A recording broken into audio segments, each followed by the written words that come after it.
हम शासन रखते हैं कि अपने लोगों के लिए, अपने नौजवानों के लिए, अपनी नौकरी शक्ति के लिए हर आवाज बुलंद की जाए, चाहे वो सड़क की हो, चाहे संसद की हो, चाहे असेंबली की हो।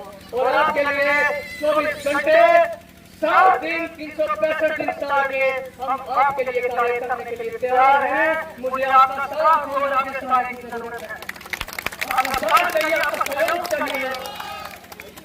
और एक बात मैं आपको दावे से कहता हूँ, एक बात मैं मेरे साथ कह सकता हूँ, जिस दिन असेंबली के अंदर आपका छोटा भाई, आपका बेटा पहुंच गया, आपको किसी के दरवाजे पर जाने की जरूरत नहीं होगी। ये आपके दरवाजे पर जन अधिकार यात्रा चलाई थी और जन अधिकार यात्रा जिन मुद्दों पे थी उनमें से मसला था बेरोज़गारी का और मेन था जिस तरीके से प्राइवेटाइजेशन की जा रही है इलेक्ट्रिसिटी की। मसला था हमारे हिस्सेदारी का इंडस्ट्रीज़ के अंदर। हमारे नौजवान इन दिनों बेरोज़गार बैठे हुए हैं।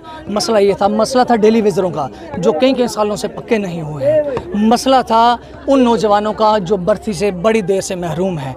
इन मुद्दों को लेके हमने जन अधिकार यात्रा चलाई थी और हमने गांव-गांव गए और हमने सभी लोगों से बात की और फाइनली जब हमने देखा इन बिटवीन इलेक्शंस आ गया और हमारे साथियों ने फैसला किया कि हमारी आवाज़ जो है जो सड़क पे गूंजती है वो असेंबली में भी गूंजनी चाहिए। लेकिन हमारे यहाँ कुछ नहीं आया।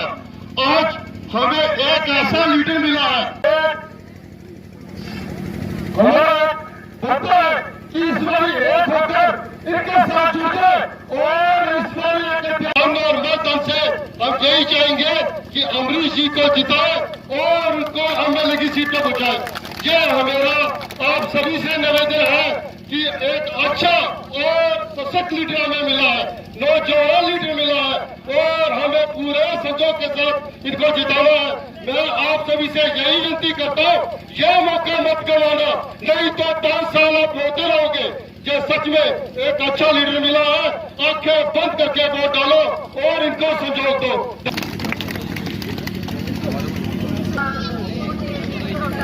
युवा नेता चुना हुआ है अमरीश जसरोटिया, इसके लिए आप सबसे विनती करती हूँ कि इसका साथ दो। हमारा अपना बच्चा है, हमने सबसे संपर्क किया। अगर ये बच्चा इतनी दूर तक पहाड़ी इलाकों में जाकर संपर्क कर सकता है तो आपके संपर्क में भी रहेगा। अगर आप इसका साथ दोगे, आज हम इसका साथ देंगे तो कल ये हमारा भी साथ देगा।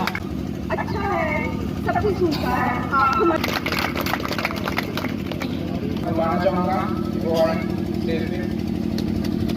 मैं आप सबसे यही निवेदन लेकर यहाँ पे आई हूँ कि इस लड़के को जरूर सपोर्ट कीजिए। आपने सबको वोट किया, आपने पिछली सरकारों को वोट किया, पर अगर उन्होंने आपके लिए कुछ किया होता तो यकीन माने अमरीश जसरोटिया को आप जरूरत नहीं थी और ना ही मुझे जरूरत थी और ना ही आपको जरूरत थी यहाँ आने के लिए। पर आज हम सब लोग कहीं ना कहीं परेशान हैं। आज इस कंडी क्षेत्र में पानी, बिजली के दाम देखिए।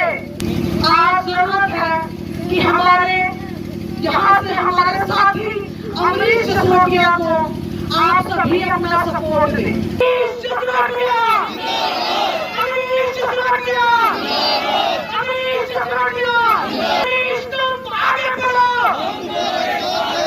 ਸਾਨੂੰ ਝੂਠੇ ਨਾਰੇ ਲਾਉਂਦੀਆਂ ਜਿਹੜੇ ਐਮਐਲਏ ਸਾਡੇ ਨਾਲ ਵਾਅਦਾ ਕਰਕੇ ਸਾਨੂੰ ਆਪਣੀ ਸ਼ਕਲ ਨਹੀਂ ਦੱਸਦੇ, ਉਹਨਾਂ ਦੇ ਮੂੰਹ ਤੇ ਤਮਾਚਾ ਮਾਰਦਾ।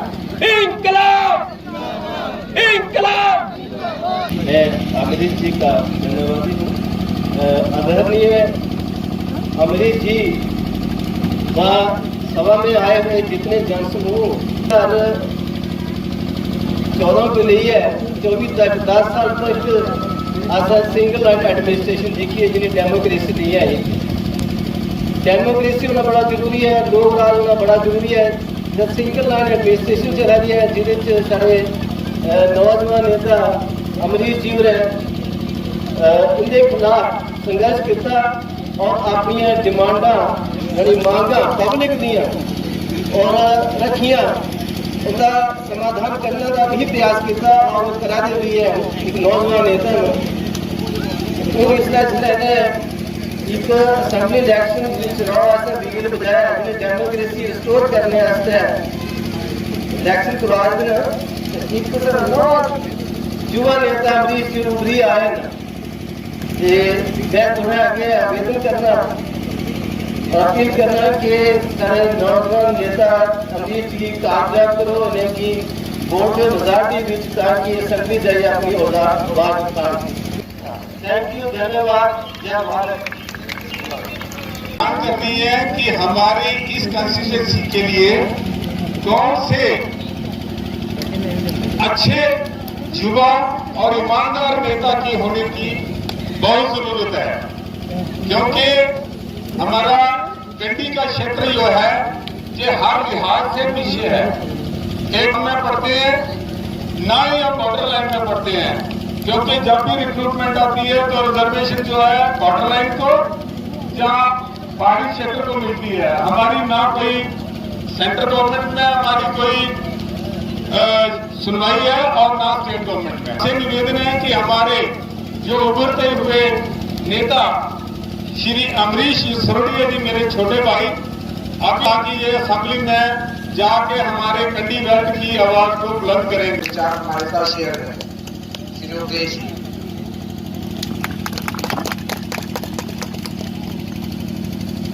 तन मन और धन से ईमानदारी से, ये नहीं है कि जो अमरीश ने बुलाया है हम आज ही डाल देते हैं तो वापस चले हैं, वो नहीं होना चाहिए। जो जितने लोग ये आए हैं ये तन मन और धन से आए हैं। मैं बाकी अपनी मातृशक्ति माता बहनों को और ज्यादातर नौजवान जो जंगबद है ये तख्ता पढ़ सकता है, नौजवान ही राजनीति में आ सकता है और आज नौजवान ही तख्ता पढ़ सकता है। अभी हमारे मंच पे बैठे श्री विनोद जी को मैं आग्रह करता हूँ कि मंच पे आए।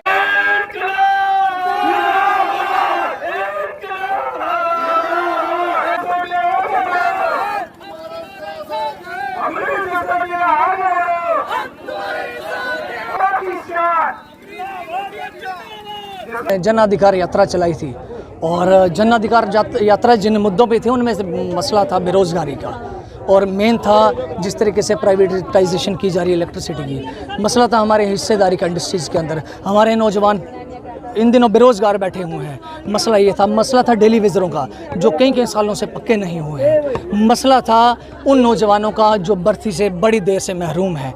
इन मुद्दों को लेके हमने जन अधिकार यात्रा चलाई थी और हमने गांव-गांव गए और हमने सभी लोगों से बात की और फाइनली जब हमने देखा इन बिटवीन इलेक्शंस आ गया और हमारे साथियों ने फैसला किया कि हमारी आवाज़ जो है जो सड़क पे गूंजती है वो असेंबली में भी गूंजनी चाहिए।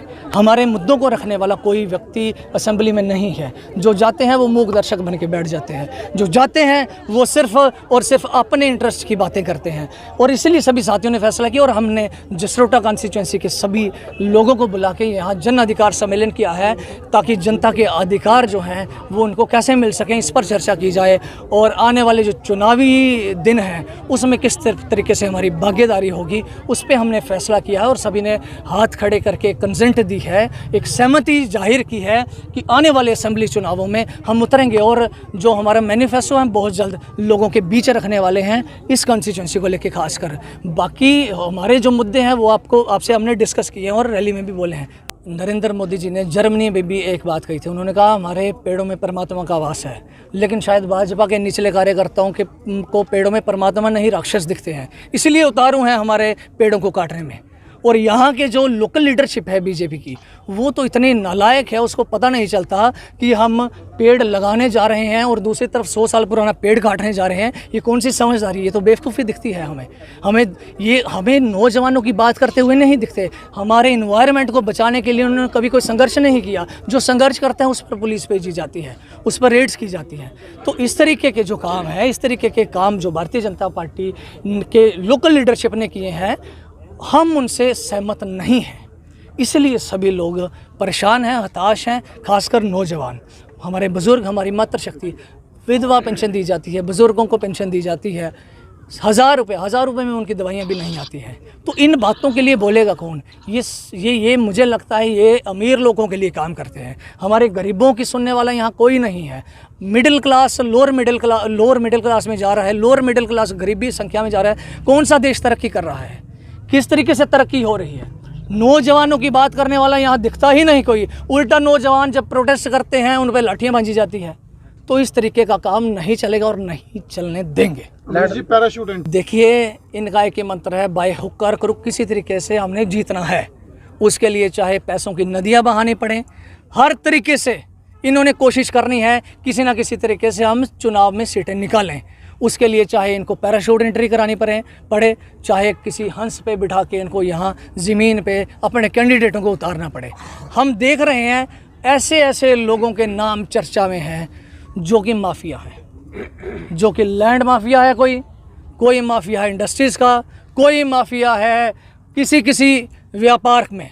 अपनी इनकी महारत हासिल है और टिकटों के लिए हज़ारों करोड़ों रुपया ये देने को तैयार बैठे हुए हैं।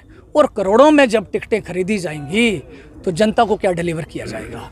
लोगों को दुगने दाम पर लोगों से पहले वसूली की जाएगी, बाद में जो बचेगा वो अपने कार्यकर्ताओं में थोड़ा बांट दिया जाएगा। तो इससे जनता का, गरीब का, आम लोगों का विकास नहीं होगा, ये समझते हैं। और ऐसी एंट्रीज़ को हम दरकिनार करते हैं और हम ये समझते हैं कि जो ऐसी एंट्री है, क्या हमारे कंडी क्षेत्र की समस्याओं को समझने वाला कोई नहीं है? हम समझते हैं। हमने लोगों के बीच गए हैं, ऐसे इलाकों में गए हैं जहाँ सड़क नहीं है, जहाँ पुल नहीं है, बच्चे 10-10 दिन तक स्कूल नहीं जा पाते। तो ऐसे लोग जो इतने सालों से विकास नहीं कर पाए, अब पैराशूट एंट्री लेके कभी एक कंस्टिट्यूंसी से दूसरे में जाते हैं, दूसरे से तीसरे में जाते हैं। तो जनता, हम जानते हैं, इनको नकारेगी इस बार और लोग मुद्दों पर वोट करेंगे। ठगा गया है। डेवलपमेंट वो नहीं होती है कि आप जहाँ इंडस्ट्री, हम इंडस्ट्री के खिलाफ नहीं हैं। हमारा था कि इंडस्ट्री अच्छे इलाके में लगाई जाए, इंडस्ट्री वहाँ लगाई जाए जहाँ उसकी ज़रूरत है, और इंडस्ट्री किसी बंजर ज़मीनों पे लगाई जानी चाहिए थी, हरा भरा इलाका ख़राब करके नहीं। डेवलपमेंट यहाँ तक अगर रोड पहुँच रहा है, अच्छी बात है, पहुँचाइए। लेकिन दूसरी तरफ जहाँ हमारे नौजवान जो सरहदों पर काम करते हैं, उनकी फैमिलीज़ यहाँ घर में बैठी होती है, क्या उनको रोड की ज़रूरत नहीं है? क्या उनको पानी की ज़रूरत नहीं है? क्या उनको बिजली की ज़रूरत नहीं है? हमारे इलाकों में तो सड़क, पानी, बिजली के लिए अभी 75 सालों बाद भी यहाँ रोना यही है। तो कहाँ की डेवलपमेंट है? ये कहाँ का विकास है? विकास अगर शहरों में दिखता है, हिंदुस्तान आपने 2 बनाने हैं, इंडिया और भारत, तो बनाते रहिए। इंडिया आपको शहरों में अगर दिखता है तो दिखता रहे। अगर आपको स्मार्ट सिटी जम्मू में दिखती है तो स्मार्ट सिटी बाहर वाली भूल जाइए। फिर ये जुमले हैं, विकास के जुमले हैं, और इन जुमलों को हम सिरे से खारिज करते हैं। जिस तरह से क्राइम रेट बढ़ रहा है, पहचान पत्र नहीं लिया जा रहा, कौन लोग आए हैं? क्राइम रेट बढ़ा हुआ है यहाँ। आए दिन हादसे कुछ ना कुछ होते रहते हैं, चिट्टा धड़ल्ले से बिखरा है। कौन लोग हैं, कहाँ से आए हैं, इनकी शिनाख्त पुलिस को करनी होगी। और अगर पुलिस का तंत्र नाकाम है ये सब करने में, तो